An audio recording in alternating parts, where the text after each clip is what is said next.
Hey YouTube, Further 73 here. Been about 2 months since my last video. I've been crazy busy working, keeping my lights on and yours as well. 12-hour days, many days a week. But I've been keeping up on everybody else's videos, and Birdman 5691 is running a 125 plus subs contest. I thought I'd do a video response for. Been watching all of Alex's videos, and he's currently one of my favorite YouTubers out there, so I thought, well, I've never done a VR to anybody, so why not jump in now? It seemed like a good way to get back in the swing of making videos. So, Alex asked everybody to do a little video response and answer 4 questions for his contest. And the first question is, who is your favorite pipe smoker? Well, my favorite pipe smoker, I've actually got 2. Mark Twain being the first. Something about the way he wrote and the snapshot that he gave you of daily life in rural Missouri and basically Louisiana Purchase and Nevada territories, as well as everybody's favorites, Tom Sawyer and Huckleberry Finn. Really good author, one of my very favorites. And I'd have to say my other favorite pipe smoker would be my late grandfather, and he's the one I remember smoking a pipe more than anyone else. Didn't get to spend a lot of time with him growing up. He lived out in New England, and then later retired to Florida. And I'm here in the Midwest. But a lot of good memories sitting around with Grandpa Hal. Always called me Sport. That was his thing. Had the New England accent. He was originally from Southwick, Massachusetts. It's where my mother grew up. But good memories of sitting around with him while he was drinking his nice cold PBR and smoking his little Dr. Graybo Lark. He always had a small Graybo, and he was always entertaining to hang out with and listen to his stories. He was an old salty sea dog. He was a sailor in the Second World War. Saw quite a bit of action in the Pacific. But just in my mind, just a quintessential pipe smoker. He was just an all-around good guy. He liked his medicine, as he called it. He always carried a little flask of bourbon, and I think his favorite brand was the one that was on sale that week.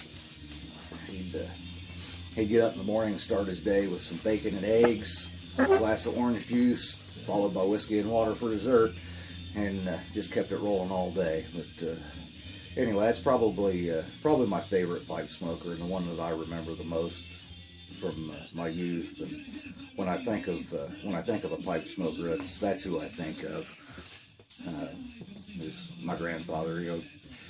Kind of reminds me of Norman Rockwell in a New England sort of way, as the fatherly figure with the pipe and the cocktail. But the other question, the second question that Alex had for us was, what is your favorite pipe to smoke at Christmas? Well, that's a tough one because I've got so many of them that I like, but I've kind of narrowed it down to 3. I've got them over here on my bench.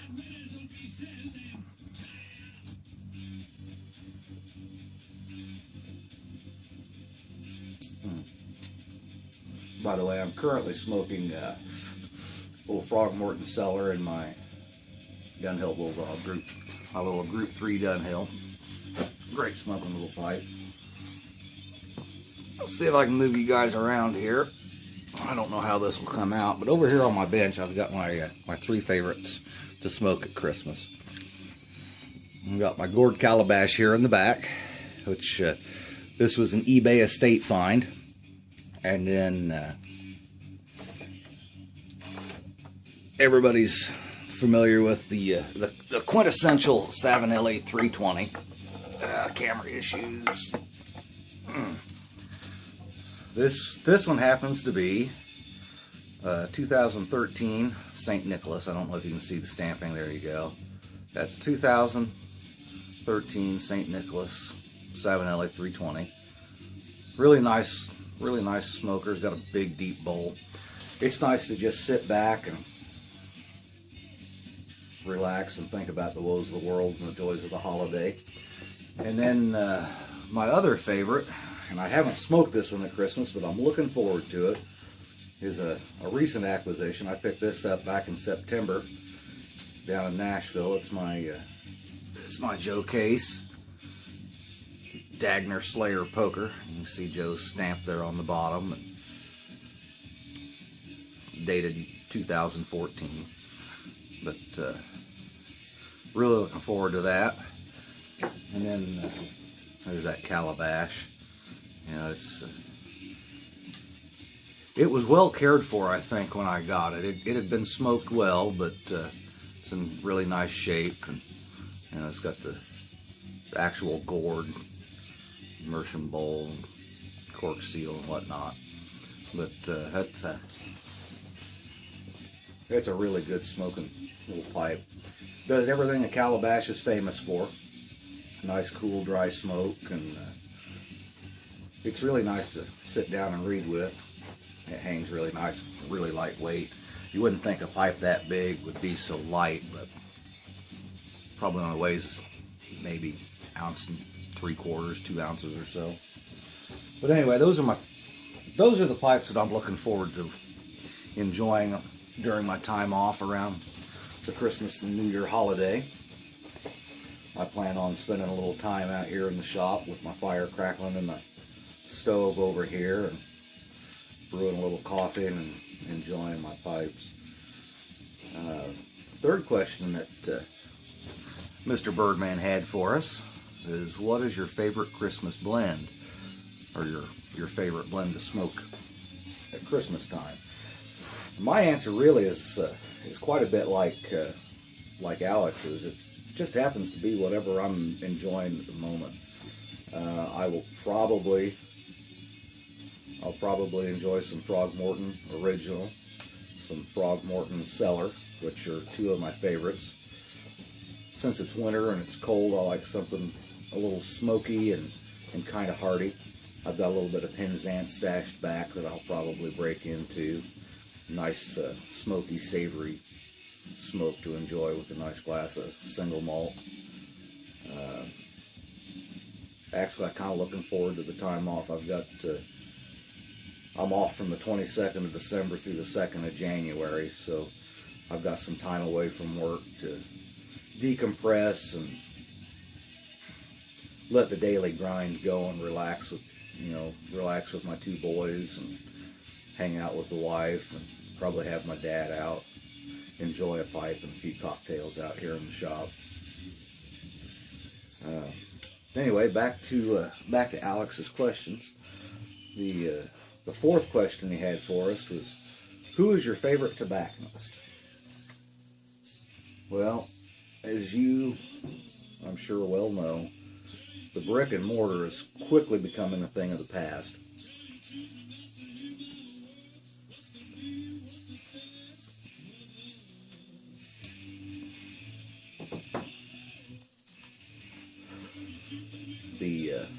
The laws being what they are, the pseudo-political climate and their political correct bullshit, and tobacco being more evil than cannabis.